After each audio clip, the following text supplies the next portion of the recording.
여러분, 피부과 가는 것보다 더 빠르게 홈케어만으로 색소 침착을 개선하고 피부톤 밝히는 방법이 있다는 거예요. 아니면 뭐 나는 이 색소 침착 포기하고 그냥 선크림도 안 바르고 막 다니는 거예요. 그리고 같은 나이, 같은 피부에서 시작해도 이걸 먼저 깨닫고 기초 루틴을 내 걸로 만들어야 합니다. 그렇게 하면 우리가 원하는 한 살이라도 더 어려 보이는 깐달걀 피부가 될 수 있는 거예요. 그렇지 않은 사람은 같은 나이라도 더 나이 들어 보이는 거거든요. 그리고 금방 알 수 있어요. 내 피부가 젊어지고 있는지 늙어지고 있는지. 그리고 여러분, 제가 이 루틴을 계속하고 다니면서 친구들이랑 셀카를 찍을 때 친구들이 저한테 얼굴에 진짜 광이 난다 이런 소리를 진짜 많이 들었어요. 그리고 피부 진짜 맑아지고 여드름도 덜 난다는 소리 많이 들었어요. 그리고 우리는 어쨌든 메이크업을 하잖아요. 근데 색소 침착이 개선이 되니까 이 위에 컨실러를 바르는 양도 훨씬 줄었어요. 그래서 화장 시간도 줄고 피부도 좋아지고 훨씬 밝아지고 좋은 것 같아요. 안녕하세요. 더마일지에 오신 걸 환영합니다.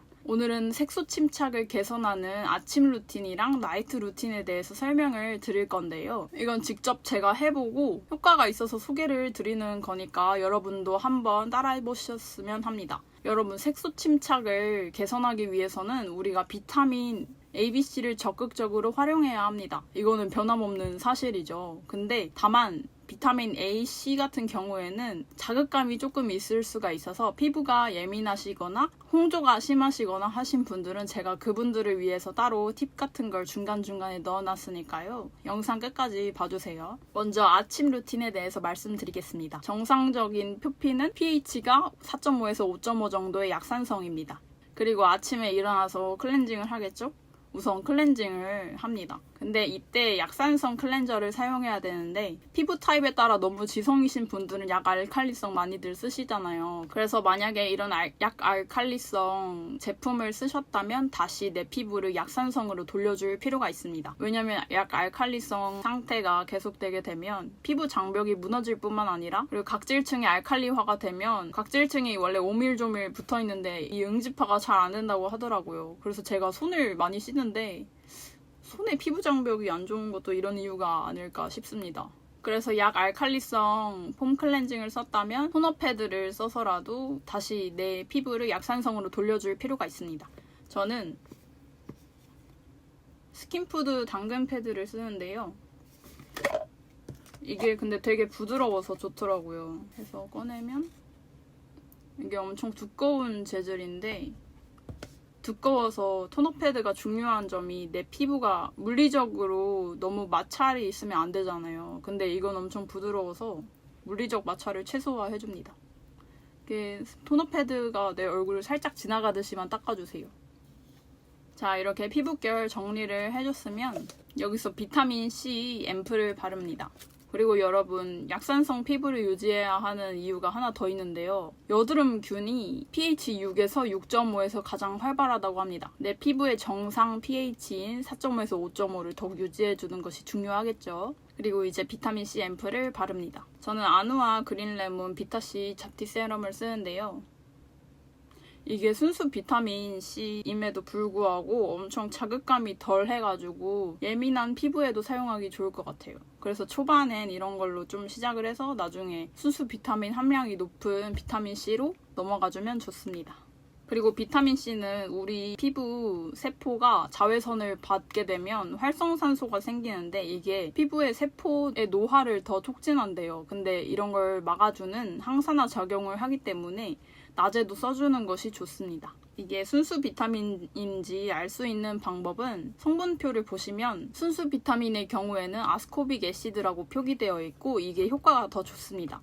근데 따가우면 유타민C 합성 유도체를 먼저 사용해 볼 수 있고요. 자극이 없는 대신에 효과는 덜하다는 단점이 있어요. 유타민C 합성 유도체는 주로 아스코빌 땡땡땡 이렇게 표기되어 있는데 아스코빌 글루코사이드, 아스코빌 팔미테이트 이렇게 이름이 지어져 있습니다. 그래서 만약에 내가 순수 비타민C를 먼저 사용해 봤는데 내 피부가 따갑지 않고 좋으면 순수 비타민C 그대로 함량 높고 좋은 것 그대로 사용하시면 되고요. 너무 따갑다 싶으면 비타민C 유도체부터 시작해 보는 것을 권합니다. 아니면 내가 너무 피부가 예민해서 힘들다. 근데 순수 비타민C를 쓰고 싶다 싶으시면 비타민C를 그대로 쓰시지 마시고 로션이나 수분크림 같은 데 섞어서 바르시는 것도 방법이 될 수 있습니다. 비타민C를 내 피부에 적응시켜서 천천히 증량해 나가시는 걸 추천드립니다. 그리고 비타민C를 바르는 올바른 방법이 있는데요. 비타민C 앰플이 요즘에 비싸잖아요. 그리고 함량 높은 거는 요즘에 20만 원대도 하고 비타민C가 또 안정화되기가 쉽지 않아서 이런 기술력을 갖춘 앰플들은 훨씬 비싸잖아요. 근데 비싸게 주고 샀는데 비타민C 효능이 덜하면 안 되겠죠? 자, 비타민C를 바르는 올바른 방법은 일단 3중으로 레이어링 하는 것입니다. 왜냐면 비타민C는 우리가 잘 알고 있듯이 산성이잖아요. 근데 pH가 3.5에서 4 정도 되는데 우리가 위에 바르게 되는 보습제는 보통 pH가 5.5에서 7 정도 돼서 그 보습제를 바로 바르게 되면 pH가 높아져서 비타민C가 흡수가 덜 됩니다. 그러면 효과가 덜하고 아깝죠. 그래서 3겹을 레이어링 해주면서 흡수되길 기다리는 게 중요합니다.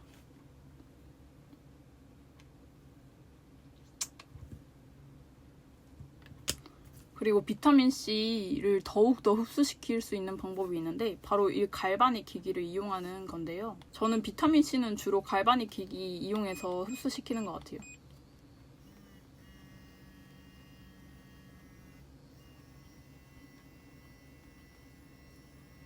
그리고 비타민C 앰플을 쓸 때 주의점이 하나 더 있는데 비타민C는 애초에 산화가 잘 되는 특징이 있어가지고 한 달 정도? 개봉하고 한두 달 정도 이내에 다 쓰셔야 효과가 더 좋습니다.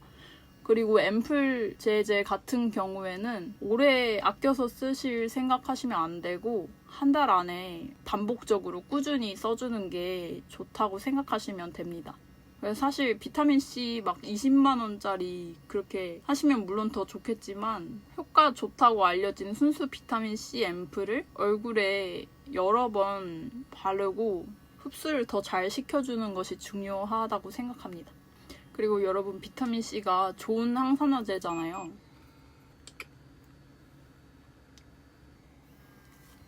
저는 보통 이 갈바닉 흡수 시간이 한 번에 2분 정도인데 이거 2번 정도 돌려줍니다. 이렇게 하면 흡수가 완전 잘 돼요.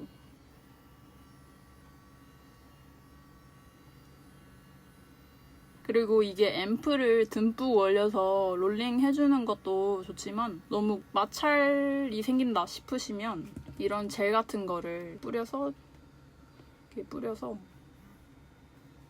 롤링 해주시는 것도 좋습니다.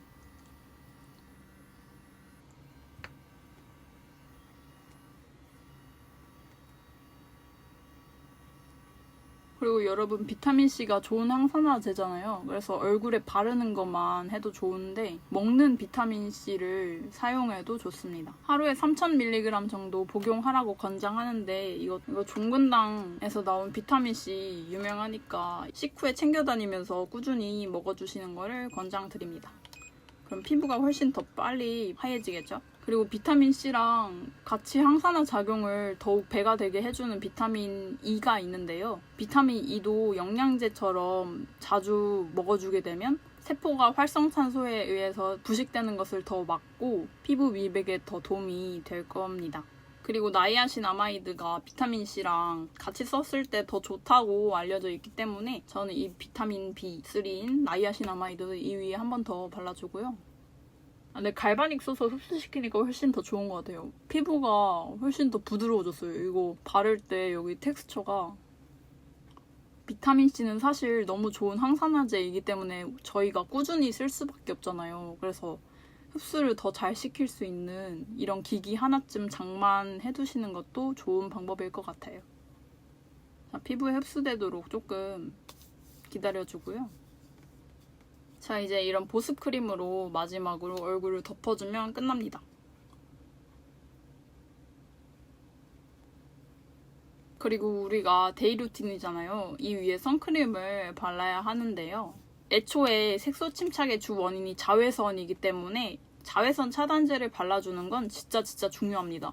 선크림을 효과적으로 바르는 방법에는 아까 비타민C는 3겹 레이어링 하라고 말씀드렸잖아요. 근데 선크림은 2겹 레이어링이 필수입니다. 선크림을 한 겹만 발랐을 때랑 두 겹만 발랐을 때 차단력의 차이는 엄청 크다고 알려져 있습니다. 그래서 차단력을 위해서는 2번 레이어링 하는 것이 중요하고요. 그럼 어떤 종류의 선크림을 발라야 될까요? 주로 우리가 째는 자외선은 A랑 B가 있는데 이 자외선 B를 차단하는 게 SPF라는 수치고 이 SPF 수치는 최소 50은 돼야 차단력이 있다고 합니다. 우리나라에서는 그렇고요. 그리고 자외선 A를 막아주는 PA 수치는 최소한 3+ 정도는 돼야 차단력이 좋다고 알려져 있습니다. 그래서 PA 3+ 이상이랑 SPF 50 이상을 써주면 되겠죠? 그리고 자외선 A 같은 경우에는 유리창을 통과하기 때문에 만약에 나는 실내에 있다 하더라도 유리창 주변에 있는 자리라고 하면 자외선 차단제를 신경 써서 발라주시는 것이 중요합니다.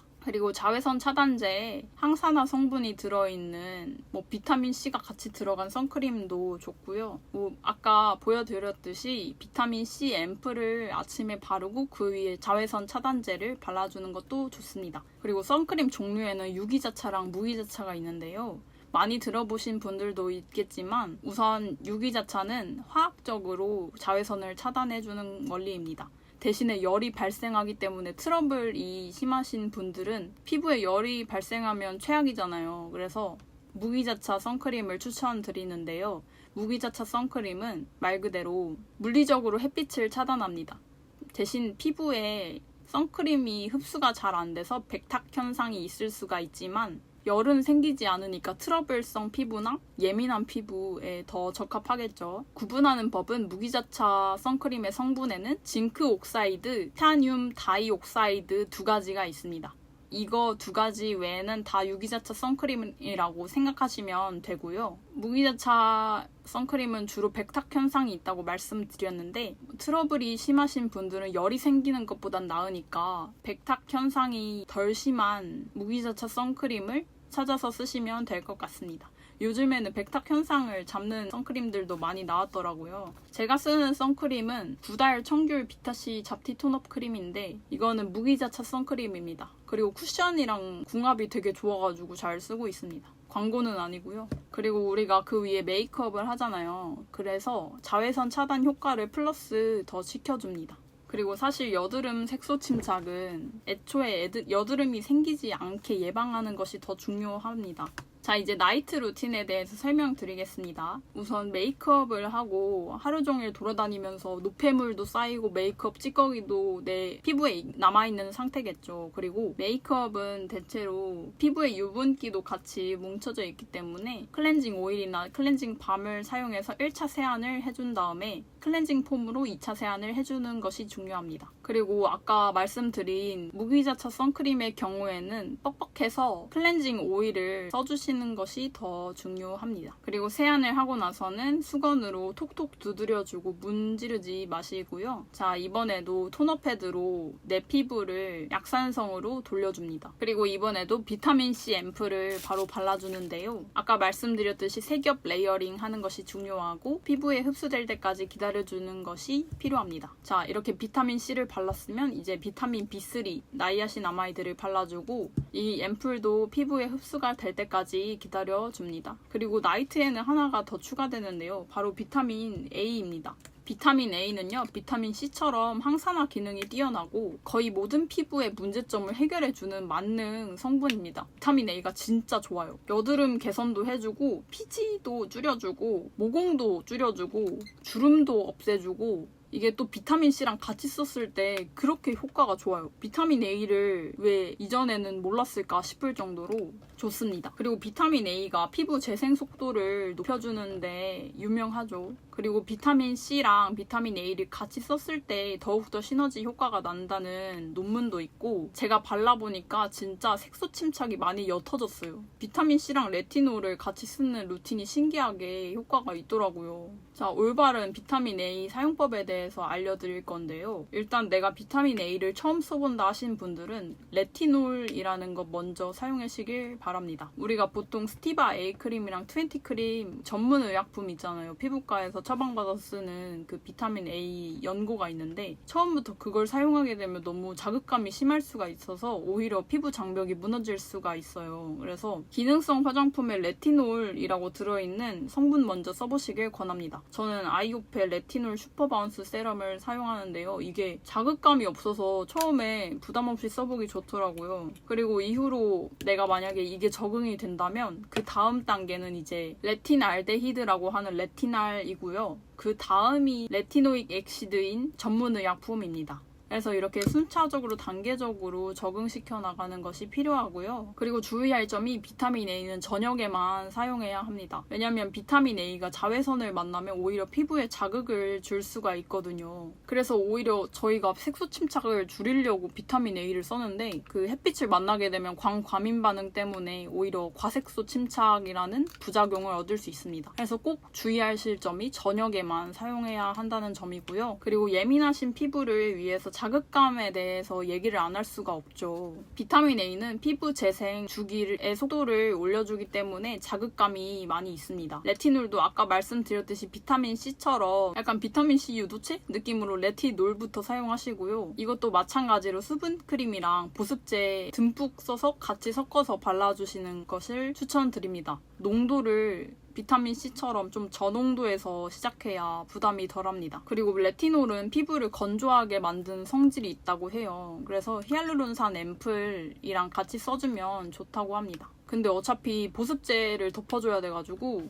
만약에 내가 히알루론산 앰플 없다 싶으면 그냥 보습제랑 듬뿍 섞어서 바르시길 권장드립니다. 그리고 여기서 섞어야 할 보습제는 피부 장벽, 세라마이드, 콜레스테롤, 지방산 이렇게 피부 장벽이랑 비슷한 성분의 보습제를 써주는 것이 중요합니다. 만약에 내가 비타민 C랑 비타민 A가 둘 다 써봤는데 좀 자극감이 있다, 좀 따갑다 싶으시면 격일로 사용하시는 것도 좋습니다. 하루는 비타민 C를 쓰고 하루는 비타민 A 써보고 대신에 비타민 A는 밤에만 써야겠죠? 그리고 비타민 C는 꾸준히 써주면 좋으니까 일단 비타민 C를 내 피부에 먼저 적용시킨 다음에 비타민 A를 밤에만 하루씩 첨가해보시는 것을 권장합니다. 그리고 이것도 마찬가지로 데이 루틴처럼 그 위에 보습제로 마무리해주는 것이 좋습니다. 근데 이 루틴으로 바르고 진짜 피부 완전 밝아지고 색소 침착 완전 많이 옅어졌어요. 물론 내가 색소 침착을 빠르게 호전시키고 싶어가지고 피부과 가서 토닝 레이저 받고 이러시면 더 효과가 있겠지만은 제가 생각하는 홈케어는요. 내가 피부에 좀 더 관심을 기울이고 이것저것 써보다가 효과가 있는 제품이 생겼을 때 정착하는 게 중요하다고 생각하거든요. 그래서 여러분도 제가 말씀드린 이 방법대로 자기에게 맞는 제품 찾아서 잘 써보시다가 정착해서 다 같이 색소 침착을 개선해보는 루틴 만들어보기로 합시다. 근데 만약에 내가 이 레티놀이랑 비타민C를 발랐을 때 자극감이 있다 싶으시면 즉시 중단하시고요. 하루나 이틀 쉬었다가 보습이랑 진정에 더 신경을 써주시고 그 뒤로 괜찮아지면 다시 사용해주시는 것을 권합니다. 또 쓰다가 자극되면 좀 끊었다가 다시 써보고 이렇게 반복하시다 보면 내 피부가 비타민 A랑 비타민 C에 적응하면서 더 좋은 밝은 피부를 가지시게 될 겁니다. 그리고 사실 스트레스를 관리해주는 것도 색소 침착, 피부톤 개선에 중요한데요. 제가 왜 이런 말씀을 드리냐면요. 이런 피부에 도움되는 영상을 만들면서 든 생각이 내가 왜 간호사가 되었을까를 생각해봤을 때 저는 일단 남들을 도와주는 걸 좋아했던 것 같아요. 중학교 때도 봉사활동도 되게 많이 다녔고 일단 그 사람들이랑 소통하면서 같이 뭔가를 해나간다는 게 그 사람들한테 도움이 된다는 게 되게 기뻤던 것 같습니다. 그래서 저의 이런 피부 관리 루틴이 여러분들 중 한 명이라도 도움이 된다면 제게 되게 힘이 될 것 같았습니다. 그래서 한번 영상을 만들어 보았고요. 오늘 제 영상이 도움이 되셨다면 좋아요와 구독 부탁드리겠습니다. 감사합니다.